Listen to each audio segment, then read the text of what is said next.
আমরা জাতি হিসেবে লজ্জিত, আমরা মুসলিম হিসেবে লজ্জিত যে আমাদের সামনে অন্যায় হচ্ছে এবং আমরা তার প্রতিবাদ করতে পারতেছি না। হ্যাঁ, আপনি কি কয়েকদিন নেট বন্ধ থাকার পর এখন নেট আসার জন্য আপনি খুব উতলা হয়ে পড়ছেন? একবারও কি ভেবে দেখেছেন যে নেটটা কিসের জন্য বন্ধ হয়েছিল? এর জন্য আমাদের শত শত ভাই বোনদের শহীদ হতে হয়েছে। হ্যাঁ, আপনি ফেসবুকে লেখা এই করে ভাবছেন যে কি হবে? আপনি হয়তো ভুলে যাচ্ছেন যে কাজী নজরুল ইসলামের লেখা কবিতা ব্রিটিশদের মনে তীরের মতো লেগেছিল।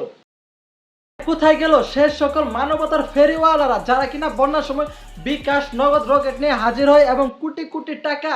তো কোথায় তারা? এখন যে আমাদের শিক্ষার্থীদের যে বাজে অবস্থায় তাদেরকে একটু দেখাও যাচ্ছে না।